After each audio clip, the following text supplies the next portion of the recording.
Hello guys, welcome back to our YouTube channel study corner. இன்றைக்கி நம்ம என்ன பார்க்க போகிறோம்னா மராத்தா அண்டு பேஷ்வாக்கள். மராத்தியர்கள் மற்றும் பேஷ்வாக்கள் எழுச்சி. ஓகே, என்னென்னா இப்போ மராத்தாவோட கான்செப்ட் பார்க்க போனால் இந்த one and only king Shivaji மட்டும்தான். அவரை தாண்டி தான் ஃபர்தராக நம்ம பார்க்கணுமே. சிவாஜி மட்டும்தான் நம்மளோட கொஷின் ஏரியாவே. இப்போ சிவாஜியே நம்ம எப்படி பிரித்து பார்க்கலான்னா 3 கோட்டைகள், 5 நபர்கள். என்னென்ன கோட்டைன்னா ஜஸ்ட்டு இது இன்ட்ரோ மாதிரி பார்த்துட்டு லெசனுக்குள்ளே போகலாம். 3 கோட்டை: சிவனேரி கோட்டை, புரந்தர் கோட்டை, ராய்கர் கோட்டை. சிவனேரி, புரந்தர், ராய்கர். அதே போல் 5 நபர்கள்: பிஜப்பூர் சுல்தான், அஃப்சல் கான், அவுரங்கசீப், சேஷ்டா கான், ராஜா ஜெய்சிங். இவங்க தான் இவரோட லைஃப்குள்ளே வருவாங்களே. அந்த 3 கோட்டை வரும். அதே போல் 5 நபர்கள். ஓகேவா?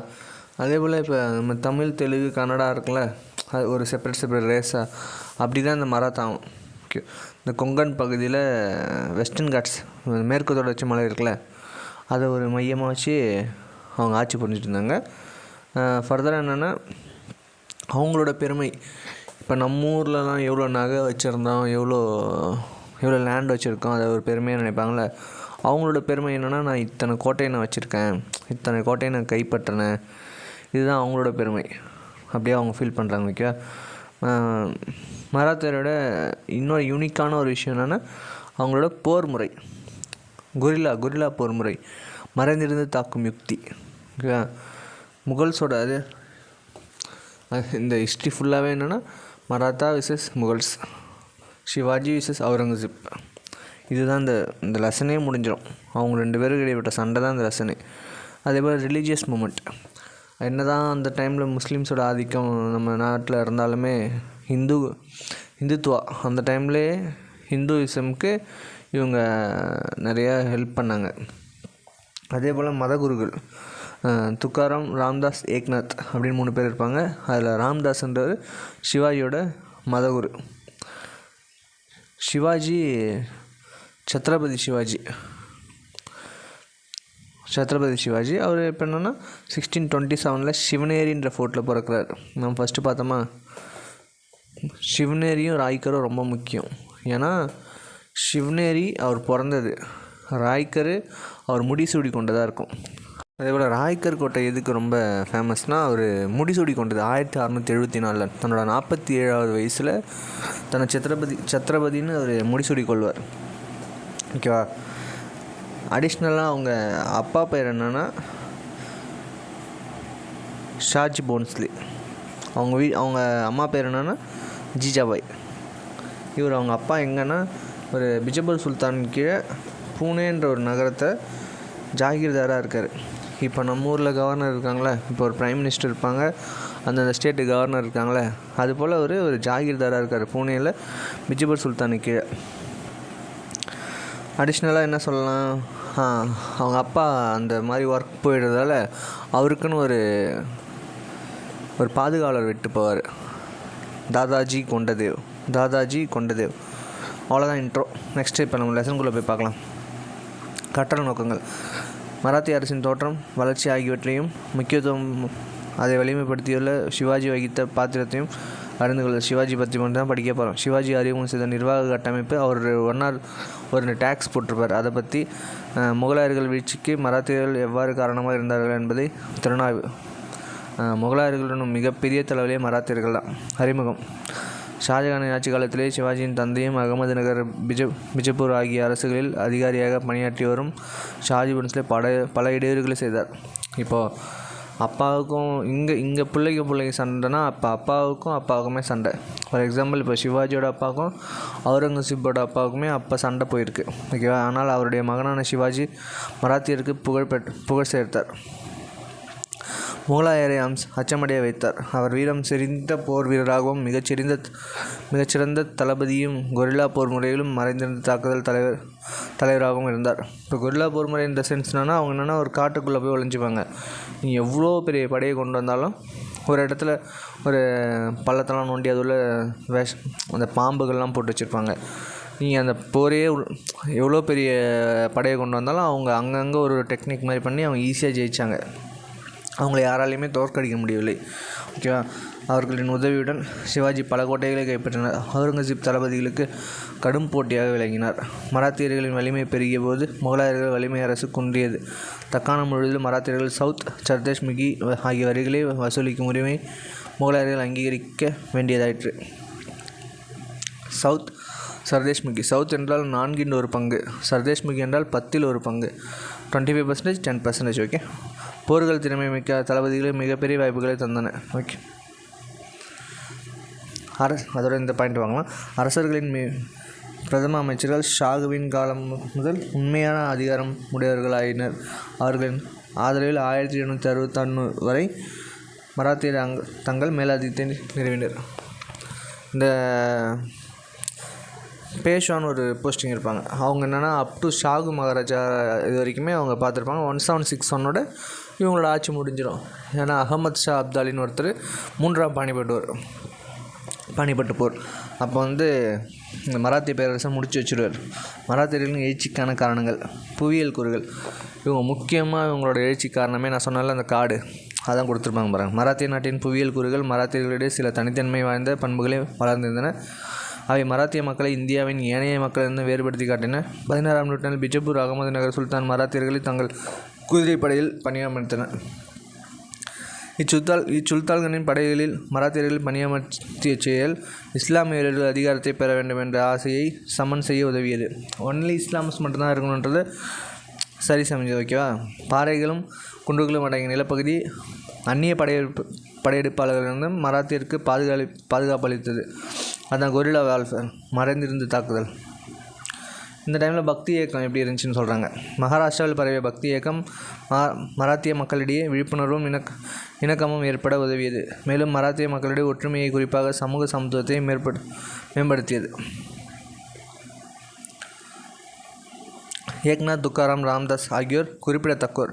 துக்காராம் ராம்தாஸ் ஆகியோர் சிவாஜியின் வாழ்வின் மீது கணிசமான செல்வாக்கு செலுத்தினர். இதில் ராம்தாஸ் ரொம்ப முக்கியமானவர். ஓகேவா. மராத்தியரின் மொழியும் இலக்கியம் அதில் ஒன்றும் இல்லை. சிவாஜி தான் கான்செப்டே. சிவாஜி 1627 பிறந்தாரா. மொத்தம் இதில் என்னென்னா 2 வருஷம் ரொம்ப முக்கியம், 3 வருஷம் ரொம்ப முக்கியம். 27 பிறகுறாரு, 74 தன்னை சத்ரபதியாக ராய்கரில் சுடுகிறாரு, 80 இறந்துடுறார். ஓகே. 1627 சிவாஜி தன் தாயார் ஜிஜாபாய் பாதுகாப்பில் வளர்ந்தார். ராமாயணம், மகாபாரதம் கதைகளை கூறி சிவாஜிக்கு அவற்றின் மீது தாக்கத்தை ஏற்படுத்தின. சிவாஜியின் ஆசிரியரும் குருவுமான தாதாஜி கொண்டதேவ் குதிரையேற்றம், போர்க்கலை, அரசு நிர்வாகம் ஆகியவற்றில் சிவாஜிக்கு பயிற்சி அளித்தார். அவங்க அப்போவே ஒரு ஜாகிர்தாராக இருந்தார்ல புனேக்கு. அவர் எப்போவுமே தன்னோட ஒர்க்கு போயிடுவார். அதனால் அவருக்குன்னு பார்த்துக்கிறதுன்னு ஒரு பாதுகாவலர் நியமனம் பண்ணியிருந்தார். அந்த பாதுகாவலர் தான் குதிரையேற்றம், போர்க்கலை, அரசு நிர்வாகம்லாம் எப்படி பண்ணணும்னு சொல்லிக் கொடுக்குறார். தனது 18வது வயதில் 18th ஏஜில் இராணுவ பணியில் முதலடி எடுத்து வைத்த நேரத்தில் புனேக்கு அருகே இருந்த கோண்ட்வானா கோட்டை கைப்பற்றுவதில் சிவாஜி வெற்றி பெற்றார். 1645 ஆரம்பிச்சிட்டார் தன்னோட வேலையை. புனேக்கு அருகே கோண்ட்வானா கைப்பற்றாரா. அடுத்த ஆண்டில் தோர்னா கோட்டையை கைப்பற்றினார். தொடர்ந்து ரெய்கார் கோட்டையை கைப்பற்றி அதனை புனரமைத்தார். ரெய்கார் நோட் பண்ணி வச்சுக்கோங்க. ரெய்கார் கோட்டையை மட்டும்தான் அவர் புனரமைக்கிறார், மிச்சம்லாம் கைப்பற்றுறார். ரெய்கார் கோட்டையை புனரமைக்கிறார். விஜயபுர சுல்தானோட போரிடுதல். சிவாஜி பாதுகாவலன் தாதாஜி கொண்டது 1649 இயற்கை எழுதினால் சிவாஜியின் முழுமையான சுதந்திரம் பெற்றவரானார். அந்த 1649 என்னென்னா அந்த இவர் இறந்துடுறார். அந்த முதல்ல ஒரு போருக்கு போனதுக்கப்புறம் அடுத்த 4 வருஷம் கழித்து தன்னோட பாதுகாவலர் தாதாஜி கொண்டதை இறந்துடுறார். தன் தந்தையாருக்கு சொந்தமான கொண்டதேவால் நிர்வகிக்கப்பட்ட ஜாகீரையும் சிவாஜி பெற்றார். ஜாகீர்னு ஒரு பிளேஸை கொண்டதேவ் நிர்வாகம் பண்ணியிருந்தார். அதையும் அவர் பெற்றார். மாவலி காலால் படை வீரர்களே அவருடைய படையின் வலிமையை திகழ்ந்தனர். அவர்களின் உதவியுடன் சிவாஜி புனேவுக்கு அருகே இருந்த பல கோட்டைகளை கைப்பற்றினார். முகலாயர் வசமிருந்த புரந்தர் கோட்டையையும் சிவாஜி கைப்பற்றினார். அவர் பிஜப்பூர் சுல்தான் மட்டும் டிஸ்டர்ப் பண்ணலை, முகலாயர்களுமே டிஸ்டர்ப் பண்ணுறாரு. அப்படியே வந்தீங்கன்னா ரேண்டமாக அங்கே என்ன ஆகுனா 1658 இப்போ ஒரு 49 தான் பண்ணிகிட்ருக்காருல. 1658 அங்கே நம்ம ஷாஜகானுக்கு அப்புறம் அவுரங்கசீப்பு ஆட்சி ஏறுவார். ஓகேவா. சிவாஜியின் இராணுவ நடவடிக்கைகள் பிஜப்பூர் சுல்தானை சினங்கொள்ள செய்தன. அவர் சிவாஜியின் சந்தையை சிறைபிடித்தார். இவர் டென்ஷன் ஆகி போய் என்னடா நீ இன்றைக்கி வந்த பையன் எனக்கு ரொம்ப அச்சுறுத்துறேன்னு சொல்லி அவங்க அப்பாவை ஃபஸ்ட்டு சிறைப்பிடிச்சு, இப்போ நம்ம தமிழ் மொழியெலாம் காட்டுற மாதிரி அவங்க அப்பாவை இது பண்ணி வச்சுருவாரு, சிறைப்பிடிச்சு வச்சுருவார். சிவாஜி கைவிடுவதாக உறுதியளித்த பின்னரே அவர் விடுவிக்கப்பட்டார். தான் அளித்த வாக்குறுதியை காப்பாற்றும் விதமாக தந்தையார் ஷாஜி போன்ஸ்லே இயற்கை எய்தும் வரை சிவாஜி பிஜப்பூருடன் அமைதியை மேற்கொண்டார். இக்காலகட்டத்தில் அவர் தமது நிர்வாகத்தை மேம்படுத்தினார். அந்த டைம் யூஸ் பண்ணி தன்னோட அட்மினிஸ்ட்ரேஷனை ஸ்ட்ராங் பண்ணிட்டார். மராத்திய ஆதிக்கத்தை நிலைநாட்டுதல். தலைச்சிறந்த தந்தையார் மறைவுக்கு பின்னர் தமது இராணுவ திடீர் தாக்குதலை மீண்டும் தொடங்கிய சிவாஜி மராத்தியர் தலைவர் சந்திரராவ் மோர் என்பவரிடம் ஜாவலியை 1656 கைப்பற்றினார். முதல்ல 1645 போகிறாரா, 1645 அப்புறம் 11 வருஷம் கழிச்சு மறுபடியும் போகிறார். இன் பிட்வீனில் கொஞ்சம் கேப் விட்டார். பூனேவை சுற்றியிருந்த சிறிய அளவிலான மராத்திய தலைவர்கள் அடக்கி தமக்கு கீழ்ப்பணியை செய்தார். அந்த இடத்துல என்ன பண்ணுவார்னா, இவரோட வீரர்களை தளபதியை நியமனம் செய்தார். இந்நடவடிக்கைகளுக்கு அவற்றை தண்டிப்பதாக அனுப்பப்பட்ட பிஜப்பூர் படைகளை அவர் தோற்கடித்தும் முகலாய அதிகாரிகளை எச்சரிக்கை அடைய செய்தது. அவரை தண்டிக்கும் நோக்கத்தோடு மேற்கொள்ளப்பட்ட முகலாய படையெடுப்பையும் அவர் இது பண்ணிடுறாரு. 1659 பிஜப்பூர் குறிப்பிடத்தக்க தளபதியான அப்சல் கான் ரொம்ப முக்கியமானவர். என்னென்னா, பிஜப்பூர் சுல்தான் அனுப்பப்பட்டது அப்சல் கான், நம்ம அவுரங்கசீப்பால் அனுப்பப்பட்டது அவரோட மாமனார் என்கின்ற சேஷ்டா கான். இந்த அப்சல் கான் என்ன சொல்லிட்டு வருவார்னா, இந்த first of all Shivaji Aurangzeb என்ன சொல்லுவார்னா, தக்காணத்தின் புற்றுநோய் மலை எலி. ஓகேவா, இவர் அப்சல் கான் என்ன சொல்லிட்டோன்னா, அந்த மலை எலியை பாருங்கள், நான் சங்கிலியில் கட்டி இழுத்துட்டு வரேன்னு சொல்லிட்டு வருவார். வர இடத்துல என்ன ஆகுனா, அவர் ஈஸியாக, அவங்க தான் கொரில்லா வார்ஃபேர் வச்சுருக்காங்களே, அவரால் ஒன்றுமே பண்ண முடியாது, ஈஸியாக அவர் தோக்கடிச்சு அனுப்பி விட்டுருவார். 1659 பிஜப்பூர் குறிப்பிடத்தக்க தளபதியான அப்சல் கான் கொன்றார், சாவடிச்சிட்டார். 1663 அந்த டைமில் தான் இவர் ரேண்டமாக அங்கே போய் பதவி ஏற்றுட்டார்ல, அங்கே அவுரங்கசீப்புக்கு செம்ம பெரிய தலைவேலையை கொடுக்குறாரு. 1663 அவுரங்கசீப்பின் மாமனாரும் முகலாய தளபதியுமான சேஷ்டா கானை சிவாஜி காயப்படுத்தி துரத்தி அடித்தார். இதற்கும் மேலாக 1664 அரபிக்கடலை அமைந்திருந்த முகலாயரின் முக்கிய துறைமுகமான சூறையாடி தமது படைகளை அனுப்பி வைத்தார்.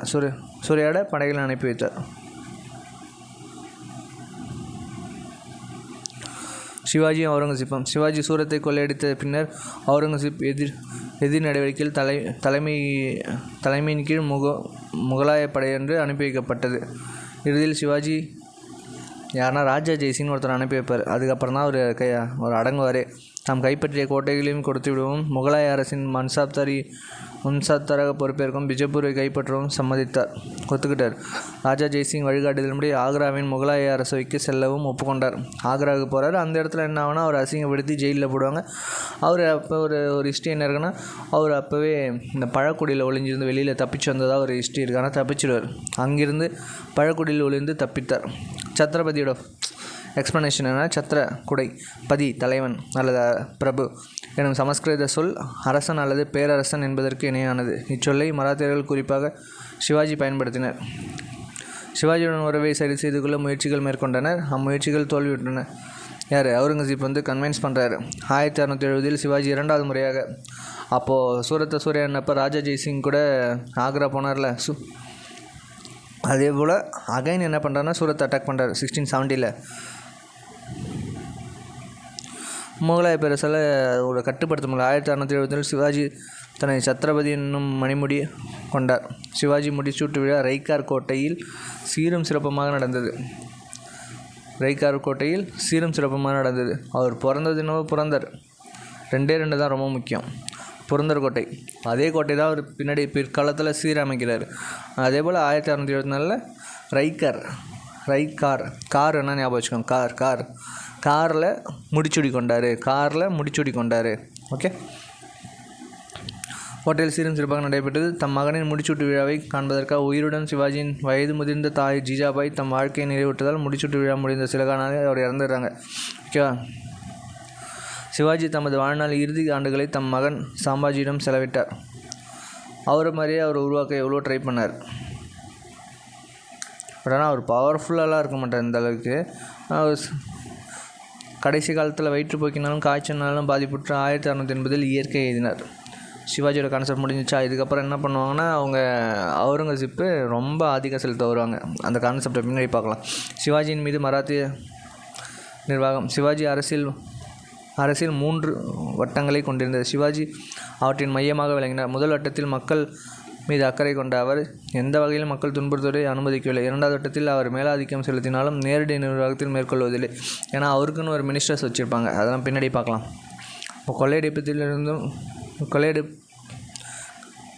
கொள்ளையடிக்கப்படுவதிலிருந்தும் சூறையாடப்படுவதிலும் மக்களை காப்பாற்றினார். அதற்காக மக்கள் சவுத் சர்தேஷ்முகி ஃபஸ்ட்டு சொன்னோன்னா, சவுத் என்றால் 4 பங்கு, சர்தேஷ்முகி என்றால் 10 பங்கு செலவு செலுத்த வேண்டும். 3வது வட்டத்தில் கொள்ளையடிப்பது மட்டுமே சிவாஜியின் நோக்கமாக இருந்தது. கிராமங்கள் தேஷ்முக் என்பவரால் நிர்வாகம் செய்யப்பட்டது. இதை பிற்காலத்தில் சாகு மகாராஜர் விரும்ப மாட்டார். ஓகே, 20 முதல் 100 எண்ணிக்கை வரையிலான கிராமங்கள் அவர்களின் கட்டுப்பாட்டின் கீழ் இருந்தன. ஒவ்வொரு கிராமத்திலும் அதிகாரமிக்க ஒரு கிராம தலைவர் பட்டீல் என்று இருந்தார். அவருக்கு உதவியாக ஒரு கணக்கரம் குல்கர்ணி என்ற பெயரில் பட்டீல்னா தலைவர். அவரோட ஹெல்ப்பர் யாருன்னா குல்கர்ணி.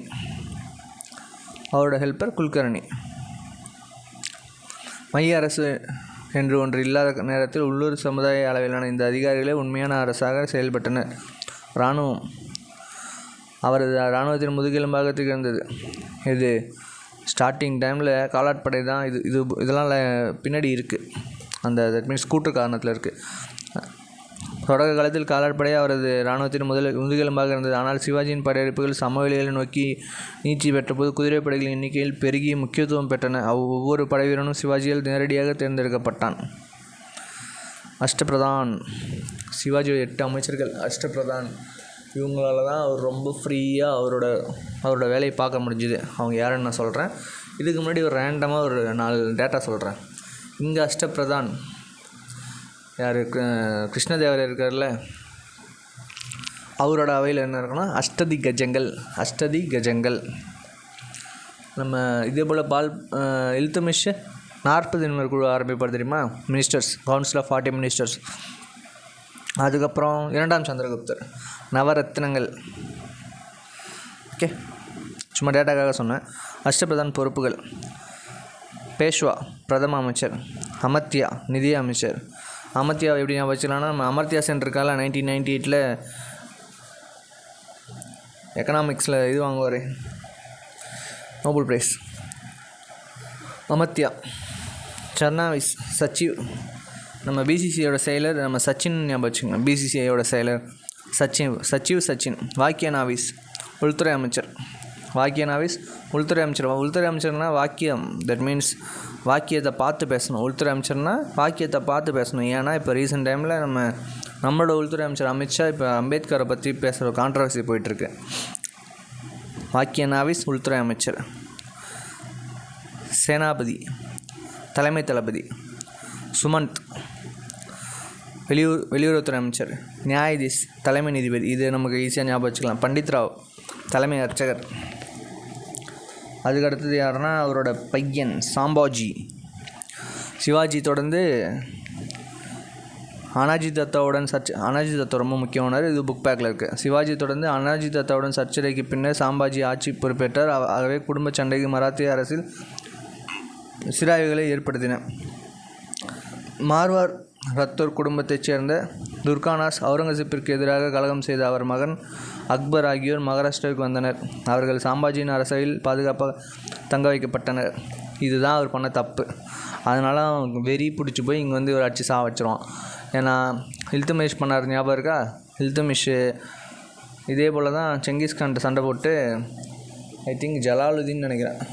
ஜலாலுதீன்றவர் வந்து அடைக்கலம் கேட்பார், அடைக்கலம் கொடுக்க மாட்டார். இப்போ இவர் அக்பருக்கு அடைக்கலம் கொடுத்தார்ல, அரசியல் பாதுகாப்பாக தங்க வைக்கப்பட்டார். இதை மிகப்பெரியதாக எடுத்துக்கொண்ட அவுரங்கசீப் சாம்பாஜியை ஒழித்து கொட்ட அனைத்து முயற்சிகளும் மேற்கொண்டார். சாம்பாஜியின் தலைமையிலான மராத்தியர்கள் முகலாயரை எதிர்கொள்ளும் நிலையை 1681 அவுரங்கசீப் தானே தக்காணத்தை அவனே நேராக வந்துட்டான். விஜயபுரியும் மேற்கோள் கொண்டையும் கைப்பற்றி இணைப்பதே அவுரங்கசீப் முக்கிய நோக்கமாக இருந்தது. 1687 அவ்விரு சுல்தானியங்களும் அவுரங்கசீப்பில் வீழ்ந்தன. ஒரு வருடத்திற்கு சற்றே அதிகமான காலப்பகுதியில் சம்பாஜி கைப்பற்றப்பட்டு சித்திரவதைக்கு உள்ளாக்கப்பட்டு கொல்லப்பட்டார். அங்கே இல்துட்மிஷ் தவிர்த்தார். இவனுக்கு ஏன்னா அது ஏன் அவர் தவிர்த்தார்னா, அவங்களுக்குள்ள ஒரு சண்டை இல்லை, இவங்களுக்குள்ள சண்டை இருக்குல்ல, அதனால் இவர் ஒத்துக்கிட்டார், தங்க வச்சுக்கிட்டார். சாம்பாஜி தம்முடைய குடும்ப அர்ச்சகரான கவி கைலாஷ் என்பவருடன் ஒழுக்கக்கேடான செல்வாக்கிற்கு ஆட்பட்டிருந்தார். இப்போது சிவாஜிக்கு தாதாஜி கொண்டதே மாரி இந்த ஷாம்பாஜிக்கு கவி கைலாஷ்னு ஒருத்தர் இருக்கார். ஓகேவா. சிவாஜி ஆக்ராவிலிருந்து தப்பிய போது வாரணாசியில் கவி கைலாஷ் ஷாம்பாஜியிடம் பாதுகாவலாக இருந்தார். பின்னர் ஷாம்பாஜியை பத்திரமாக ரெய்காருக்கு அழைத்து வந்தார். அனைத்து விஷயங்களும் ஷாம்பாஜியும் அவரின் வழிகாட்டுதலை எதிர்பார்த்ததால் அரச சபையில் அவரின் முழுமையான மேலாதிக்கம் நிலவியது. கவி கைலாஷ் புகழ்பெற்ற கவிஞரும் ஆவார். ஆனால் அவர் மாந்திரிகம் செய்பவராக இருந்ததார். இதனால் அரசவையில் இருந்த வைதீக இந்துக்கள் அவர் மீது ஆழமான வெறுப்பை கொண்டிருந்தனர். முகலாய படையெடுப்பு ஷாம்பாஜியை கைது செய்தபோது கவி கைலாஷும் உடனிருந்தார். ஆகவே இருவரும் அவுரங்கசீப்பின் கட்டளையின்படி அனைத்து வகைப்பட்ட சித்திரவதையிலும் உள்ளாக்கப்பட்டு கொல்லப்பட்டனர். அதோடு அந்த சாம்ராஜ்யம் முடிஞ்சதா. இப்போ அடுத்தது அவரோட பையன்தான் வருவார், ஷாகு மகாராஜா. சிவாஜிக்கு பின்னர் அவருடைய பேரன் ஷாகு 1808 முதல் 1949 வரை ஆட்சி புரிந்தார். ஷாகு என்றால் நேர்மையானவர் என்று சிவாஜியிடமிருந்து இவரின் குணநலங்களை வேறுபடுத்தி காட்டுவதற்காக இப்பெயர் அவுரங்கசீப்பால் வைக்கப்பட்டது. பார்த்திங்களா, அவுரங்கசீப்பே பேர் வச்சிருக்கார். 18ஆம் நூற்றாண்டில் முதல் பகுதியில் அரசு அதிகாரம் ஒருங்கிணைக்கப்பட்டது. ஷாகுவிடம் பணி செய்தோருக்கு அதிகாரபூர்வ உரிமைகள் வழங்கப்பட்டது மூலம் இவ்வதிகாரம் ஒருங்கிணைக்கப்பட்டது.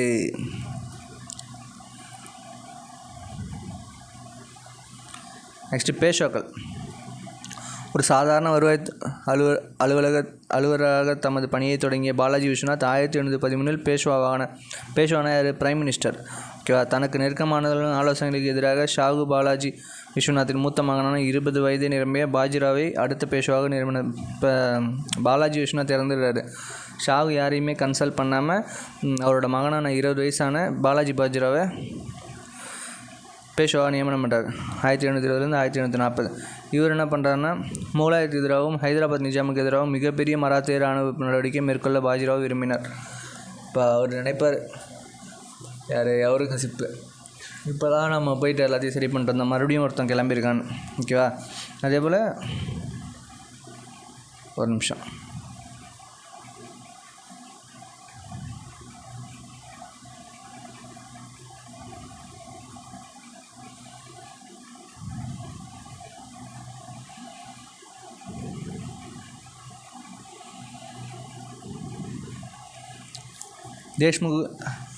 தேஷ்முக்குகளை அவர் விரும்பலை. யார் இந்த தேஷ்முக் ஞாபகம் இருக்கா? கிராமங்களை நிர்வகிக்க சொல்லி கொடுப்பாங்களே தேஷ்முக்குகள். அவர் விரும்பலை. மாறாக பேரரசுக்கு ஷாகு தமது தந்தையார் பாலாஜி விஸ்வநாதருக்கு தமக்கு விசுவாசமாக இருந்த கெய்க்வாட், ஹோல்கார், சிந்தியா ஆகிய குடும்பங்களுக்கு அதிகாரங்களை வழங்கினார். இப்போ அங்கங்கே ஒரு சில குடும்பங்கள் இருக்குது, அவங்களுக்கெல்லாம் அதிகாரத்தை வழங்கிட்டார். கெய்க்வாட் பரோடா, பான்ஸ்லே நாக்பூர், ஹோல்கார் இந்து, இதெல்லாம் படிச்சுக்கோங்க, ரொம்ப முக்கியம். சிந்து அல்லது இந்தியா குவாலியர், பேஷ்வா புனே.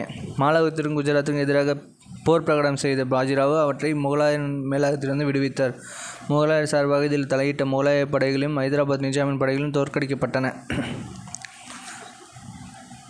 தம்மை மகாராஷ்டிர அரசன் எனவும் ஏனைய தக்கான பகுதியில் தலைவன் எனவும் பேரரசு ஷாகுவை அங்கீகரிக்க வைப்பதில் பாஜிராவ் வெற்றி பெற்றார். அதன் மூலம் அப்பகுதியில் இருந்து சவுத் சர்தேஷ்முகி ஆகிய கப்பத்தொகையில் மராத்திய அதிகாரிகள் சட்டப்பூர்வமாக வசூலிக்க முடிந்தது. நிதி நிர்வாகம் செயல்பாடுகளை பாஜிராவ் புனேவில் மையப்படுத்தினார். மராத்திய படைகள் 5000க்கும் குறைவான குதிரை வீரர்களை கொண்டிருந்தன. பீரங்கி படை வீரரை கொண்டிருக்கலை. இவ்வெண்ணிக்கை 1820 இருமடங்கானது, 2 times ஆயிடுச்சு. ஓகே. பாலாஜி பாஜிராவ் அவருக்கு அடுத்தது வந்ததுனா பாலாஜி பாஜிராவ் 1840 1861. ஃபஸ்ட்டு யார்? பாலாஜி விஸ்வநாத். அடுத்தது பாஜிராவ். நெக்ஸ்ட்டு பாலாஜி பாஜிராவ்.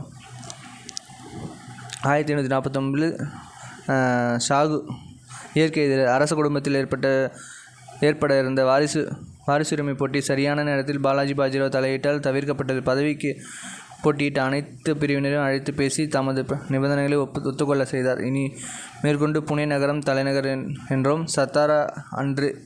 சத்தாரா கிடையாது, புனே நகர் தான் ஹெட் குவார்ட்டர்னு சொல்கிறார். ஓகே.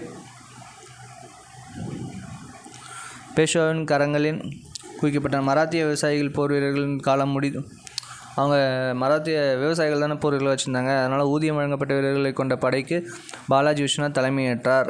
மராத்திய வீரர்கள் ஒவ்வொரு ஆண்டிற்கும் போர்க்காலத்தில் தங்கள் நிலங்களின் வேளாண் பணிகளுக்கு சென்று வருவதற்கு அனுமதி மறுக்கப்பட்டது. அவங்க போர்க்காலத்துலேருந்து விவசாயம் பண்ணுறதுக்கு அனுமதி மறுத்தார். ஓகே. இவர் ஒன்றும் பெருசாலாம் பண்ணியிருக்க மாட்டார். 1745க்கும் 1759 இடைப்பட்ட காலத்தில் ஒவ்வொரு ஆண்டும் மராத்திய தளபதி ரகுஜி பான்ஸ்லே தலைமையிலான கொள்ளையடிப்பதை நோக்கமாக கொண்ட படையெடுப்புகள் மேற்கொள்ளப்பட்டன. பேஷ்வாக்கள் மீது மராத்தியர்கள். நிர்வாகம். பேஷ்வாக்கள் வருவாய்த்துறை. அவங்க தேஷ்முக் வச்சுருந்தாங்களே, இவங்க யாருன்னா காமவிஸ்தார் அப்படின்னு ஒரு முக்கிய அதிகாரி நியமனம் பண்ணி அந்த ஃபண்டை கலெக்ட் பண்ணுறதெல்லாம் வேலை பார்த்துட்டாங்க. காமவிஸ்தார் அப்படியா? காமரூபானா என்ன? இப்போ அந்த ஊரோட பேர் என்ன இருக்குன்றதை நீங்கள் கமெண்ட்டில் கொஞ்சம் சொல்லுங்கள். காமரூபா.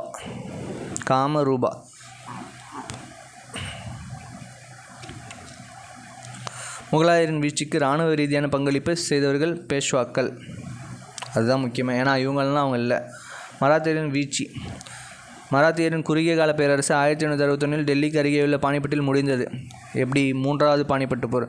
இப்போ பானிபட்டோட ஹிஸ்ட்ரி சொல்கிறேன் கேளுங்க. முதல் பானிபட்டர் 1526, 2வது பானிபட்டு 1556, 3வது பானிபட்டு 1761. பஞ்சாபை கடந்து தங்கள் ஆட்சி பரப்பை விரிவடை செய்த மராத்தியர்கள் மேற்கொண்ட முயற்சி ஆப்கானிஸ்தானின் அரசு அகமது ஷா அப்தாலி தடுக்க பெற்றது. அப்தாலி இறுதியாக டெல்லியின் மீது படையெடுத்து வருவதற்கு முன்னர் 8 முறை படையெடுத்துள்ளார். தளபதிகள் பலரின் கீழ் பிரிந்திருந்த மராத்திய படையினர் பல வகையான தந்திரங்களுடன் போரை அணுகினர். பாருங்கள், 8 டைம்ஸ் ட்ரை பண்ணியிருக்காரு. ஆனால் 1760 நடைபெற்ற 3வது பானிபட்டு போரை பீரங்கி படைகள் தீர்மானித்தன. ஆப்கானிகள் இடம் விட்டு இடம் நகர்ந்து செல்லக்கூடிய பீரங்கி படைகள் மராத்திய காலாட்படைகள் குதிரைப்படைகளும் ஒன்று குவித்தன. தப்பி பிடித்த மராத்திய வீரர்கள் பானிபட்டிலிருந்து மகாராஷ்டிரா அவங்களுக்கு சொல்கிறதுக்கே 6 மாதம் ஆச்சான். இந்த மாதிரி நம்ம தோற்றுட்டோம். நெக்ஸ்ட் புக் பேக் பார்த்துலாம். சிவாஜியின் ஆசிரியராகவும் மற்றும் பாதுகாவலராகவும் இருந்தவர் தாதாஜி கொண்டதேவ். மராத்திய பிரதம மந்திரிகள் எவ்வாறு அழைக்கப்பட்டாங்க? பேஷ்வார்கள். அவரெல்லாம் பின்னாட்களில் அவங்க ஆட்சி கட்டில் ஏறுவாங்க. ஷாம்பாஜியின் தினசரி வாழ்க்கை ஆதிக்கம் செலுத்திய அரசியல் குரு. அவருடைய குரு யார்? கவி கைலாஷ். அவரையும் சேர்த்து சாவடிச்சுடுவார் அவுரங்கசீப். சிவாஜியின் இராணுவத்தில் ஆரம்ப கட்டத்தில் அவருக்கு பக்கபலமாக இருந்தது காலாட்படை. வேறு எதுவும் குதிரைப்படையெல்லாம் போட்டுறாதீங்க. குஜராத் மற்றும் மாநிலத்தை முகலாய ஆதிக்கத்திலிருந்து விடுபட அவர்களுக்கு எதிராக போரை அறிவித்தவர் பாஜிராவ். பி ஆப்ஷன் நல்லா ஞாபகத்துங்க. பாலாஜி பாஜிராவ் கிடையாது. மகாராஷ்டிராவில் பரவிய பக்தி இயக்கம் மராத்திய மக்களிடையே விழிப்புணர்வும் இணக்கமும் ஏற்பட உதவியது. பேஷ்வாக்களின் முக்கிய வருவாய். காமவிஸ்தார் முக்கிய வருவாய் அலுவலர். மராத்திய குறுகிய கால பேரரசு 1861 ஆண்டு 3வது பானிபட்டு போரில் அகமது ஷா அப்தாலியால் இடத்தில் சோகமாக முடிந்தது. அஷ்டபிரதான இடம்பெற்ற வெளியுறவுத்துறை அமைச்சர் சுமந்த். சிவாஜியை தொடர்ந்து அனாஜி தத்தோவுடனான சர்ச்சைக்கு பின்னர் சாம்பாஜி ஆட்சி பொறுப்பேற்றார். ஷாஜி போன்ஸ்லே சிவாஜியோட தந்தை. சாம்பாஜி சிவாஜியோட பையன். ஷாகு சிவாஜியோட பேரன். ஜீஜாபாய் சிவாஜியோட அம்மா. அப்சல்கான் விஜயபூர் தளபதி. நெக்ஸ்ட்டு சரியா தவறா? மலை மற்றும் மலைப்பள்ளத்தாக்குகள் மராத்தியர்கள் அந்நிய படைகளிலிருந்து பாதுகாப்பாக இருந்தது. கரெக்டு. பக்தி இலக்கியத்தின் மந்திரங்கள் சமஸ்கிருதத்தில் இயற்றப்பட்டது. அனைத்து சமூகத்திலும் பக்தி இயக்க பாடல்கள் பாடப்பட்டன. தப்பு. சிவாஜி புரந்தரை முகலாயரிலிருந்து கைப்பற்றினார். கரெக்டு. தேஷ்முக்கில் கிராமங்கள் வாழ்ந்தனர். அவர்கள் 20 முதல் 200 வரையிலான கிராமங்களில் தங்களின் கட்டுப்பாட்டில் வைத்திருந்தனர். தப்பு. 20 முதல் 100 கிராமங்கள். அப்தாலி டெல்லியை கைப்பற்றுவதற்கு 10 முறை தப்பு. 8 முறை. கீழ்காணும் கூற்றுகளே கூற்று காரணம்.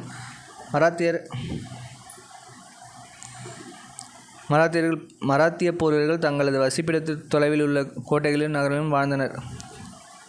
தப்பு. கிட்டே வாழ்ந்தாங்க. மராத்திய வீரர்கள் ஒவ்வொரு ஆண்டும் போர்க்காலத்திலும் தங்கள் விளைநிலங்களின் வேளாண் பணிகளுக்கு சென்று வருவதற்கு அனுமதி மறுக்கப்பட்டது. பி தான் கரெக்டு. இது மட்டும்தான்.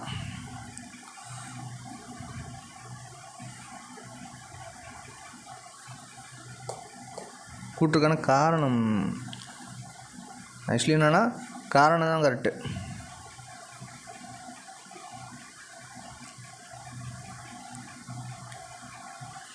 கூட்டிற்கான காரணம் சரி. A option. ஓகே. செய்தி பரிமாற கடிதங்கள் அடங்கிய கோப்புகளையும் கணக்கு பதிவேடுகளையும் மதிப்பீடு செய்கையில் ஆவணங்களை துல்லியமாக பராமரிப்பு பேஷ்வாக்கள் கவனமுடன் இருந்தனர். கரெக்ட். இரண்டாம் பானிபட் போரில் பீரங்கி படையின் முக்கியத்துவம் பெற்றிருந்தது.